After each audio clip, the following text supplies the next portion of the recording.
Comme je me base surtout sur les 3 premières saisons, je travaillerai uniquement sur les formes humaines, Winx, Charmix et Enchantix des héroïnes. Petit rappel, les formes Winx sont les transformations de base. Les formes Charmix et Enchantix sont un passage de niveau qu'on acquiert, respectivement après avoir surmonté un défaut personnel et avoir accompli un profond sacrifice.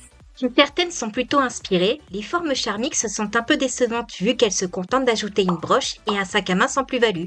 Mais vu que Bloom, Stella et Layla sont les princesses de leurs planètes respectives, je leur ai également donné une forme de nymphe qu'elles gagneraient en devenant adultes. Les nymphes sont en gros les gardiennes ultimes de la dimension magique rattachées à une planète, ce qui correspond assez bien à des futures souveraines. Hélas, avec le format des vidéos, je ne pourrai vous montrer ici que les formes humaines et Winx. Ça vous donnera une excuse en plus de suivre mes réseaux sociaux pour voir le défilé au complet. Savoir vendre son art, c'est un métier. Pour la forme humaine de Bloom, j'ai décidé de garder son style plutôt urbain, mais en ajoutant quelques détails comme des bracelets et des boucles d'oreilles. J'ai aussi voulu sous-entendre son lien avec le grand dragon en lui donnant des crocs et en glissant une petite référence à la saga de DreamWorks dans sa tenue. Dans ces versions transformées, j'ai pensé que ce serait intéressant de rajouter quelques détails comme rendre ses oreilles plus pointues et un dégradé dans ses cheveux.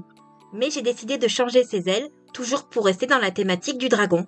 Mon ajout principal reste son serre-tête que Daphné a fabriqué à partir de la couronne de Domino avant d'envoyer sa sœur en lieu sûr. Parce qu'au final, je pense que je ne changerai pas grand-chose au personnage de Bloom, si ce n'est un goût plus prononcé pour la cuisine épicée.